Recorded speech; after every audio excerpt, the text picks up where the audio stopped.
Good morning, praise the lord. Blessing for nation મિનિસ્ટ્રીથી હું આપનો ભાઈ સેમ ક્રિશ્ચન. ઈશ્વર પિતાએ આજે આપણને આપેલા આજના એક નવા સુંદર દિવસે આપને પ્રભુ ઈસુ ખ્રિસ્તના નામમાં પ્રેમી સલામ પાઠવું છું. આજે આપણે ઈશ્વરના અદ્ભુત અને ખાતરીદાયક વચન પર મનન કરીશું.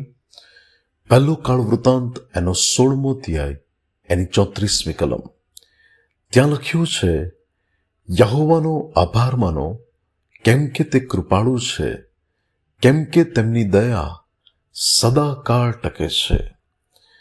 ભલાઓ, ઈશ્વરનો પ્રેમ અને ઈશ્વરની દયા એની આપણે આપણી સમજ શક્તિથી કલ્પના કરી શકતા નથી કે આપણે તે પ્રેમને આપણે આપણી સમજણથી માપી શકતા નથી.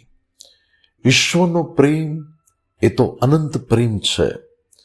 અને પવિત્ર શાસ્ત્ર બાઇબલ કહે છે ઈશ્વરના પ્રેમ વિશે કે તેમના પ્રેમની ઊંચાઈ કે ઊંડાઈ, લંબાઈ કે પહોળાઈ માપી શકાતી નથી. આ દુઃખ સહન સપ્તાહના દિવસોની અંદર વલાઓ જોવા જઈએ તો દુઃખ આપણે નથી ભોગવ્યું. દુઃખ તો ઈશ્વરે પોતે આપણું તેમના પર ઉઠાવી લીધું છે. બાઇબલ આપણને એવું કહે છે કે જ્યારે આપણે પાપી હતા ત્યારે ખ્રિસ્ત આપણે સારું મરણ પામ્યા. ઈશ્વરનો પ્રેમ ભલાઓ આપણા પર એવી રીતે પ્રગટ થયો કે આપણને અનંત નાશથી બચાવવા માટે, આપણા છુટકારાને માટે પરમેશ્વર પિતાએ પોતાના એકાકી જનિત દીકરાને આ જગતમાં મોકલી આપ્યા. યોહાન 3:16 એવું કહે છે, કેમ કે ઈશ્વરે આ જગત પર એટલી બધી પ્રીતિ કરી કે તેમણે પોતાનો એકાકી જનિત દીકરો એટલે કે ઈસુ ખ્રિસ્ત મોકલી આપ્યા. એ સારું કે જે કોઈ તેમના નામ પર વિશ્વાસ કરે તેમનો નાશ ન થાય, પણ તે અનંતકાળનું જીવન પ્રાપ્ત કરે. અને ભલાઓ, મારે ને તમારે તો આ દિવસોમાં પ્રભુનો હૃદયથી આભાર માનવો જોઈએ કે પ્રભુએ આપણા પર પ્રેમ રાખ્યો. તેમણે પોતાના પુત્રના બલિદાન દ્વારા આપણને નવું જીવન આપ્યું.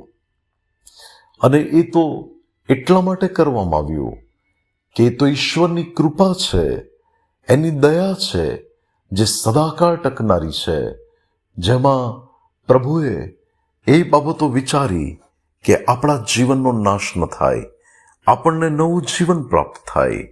આજે શું તમે કોઈ એવું કહી રહ્યા છો કે મને પ્રેમ કરનારું કોઈ નથી? શું આજે કોઈ એવું કહી રહ્યા છો કે આજે મારું કોઈ વિચારતું નથી? શું આજે કોઈ એવું કહી રહ્યા છો કે મારા જીવનમાં મારું પોતાનું કોઈ રહ્યું નથી? તો ભલાઓ, ઈશ્વરનો પ્રેમ તમારા માટે આજે પણ છે. ઈશ્વરની કૃપા આજે પણ તમારા માટે છે. ઈશ્વરની દયા આજે પણ તમારા માટે છે. અને ભલાઓ, એ પરમેશ્વરનો પ્રેમ જે સદાકાળનો છે, એ પ્રભુ આપણને કહે છે, જગતના અંત સુધી હું તારી સાથે છું. એ પ્રભુ આપણને કહે છે, હું તને મારા ન્યાયના જમણા હાથથી નિભાવી રાખીશ. એ પ્રભુએ આપણને કહ્યું છે, હું તને કદી અનાથ નહીં છોડું. ત્યારે ભલાઓ, એના પ્રેમને માટે તેમનો હંમેશા આભાર માનીએ.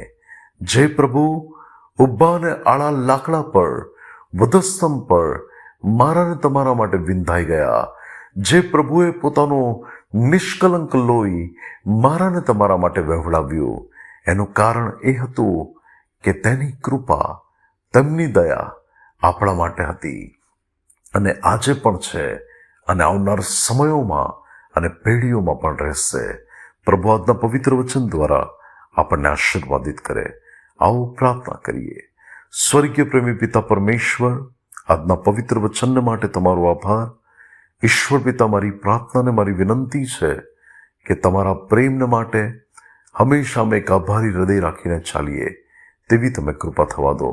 અમારા જીવનો હંમેશા એક ધન્યવાદી હૃદયની અંદર તમને મહિમા આપે. તમારા પ્રેમ, તમારી દયા અને તમારી કૃપાને માટે ધન્યવાદ કરતા ઈસુ ખ્રિસ્તના નામે પ્રાર્થના કરીએ છીએ. Amen. May God bless you. Have a blessed day. Shalom.